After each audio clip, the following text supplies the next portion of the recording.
was with great sadness and reluctance that I accepted, because I listened carefully to his points, and although there's absolutely no question about his own personal integrity, his own propriety in handling all this, clearly there is a problem, which is that the stories are likely to go on. And Paul put it to me, really, that he didn't want to be at the centre of that kind of story and with that kind of distraction in the run-up to the Olympic Games.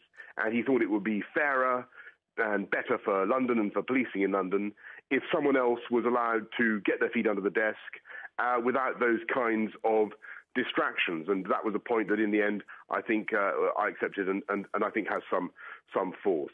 So really, I just want to pay tribute to Paul, and I want to thank him for everything that he has done for London and for London policing. I think he's been a very remarkable servant of this city, and he has brought crime down considerably on his watch and introduced some very, very notable and important innovations, not least allowing officers to patrol singly rather than in pairs, so hugely increasing the number of patrols by about 1 million a year. And if you look at something like crime on public transport, it's down massively, about 30%. Robbery has been virtually halved on public transport under Paul Stephenson. He deserves a big, big vote of thanks from Londoners. Oh, okay. It's all well and good, Boris Johnson, isn't it?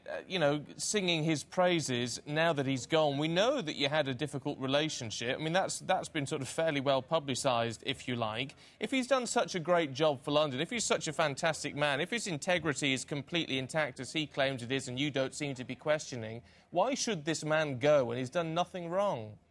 Well, that is the question I think a lot of people will ask. That's a question that he and I discussed.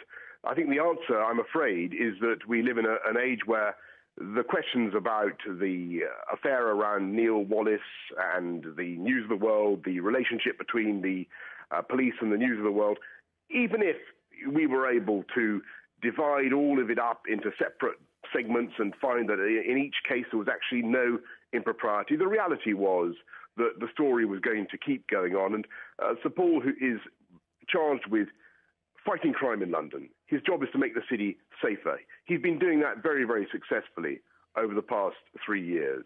He felt that in the current climate, with all these inquiries coming down the track, all these distractions, he would be better off giving someone else the chance to take his work forward. And that was a point that I reluctantly accepted.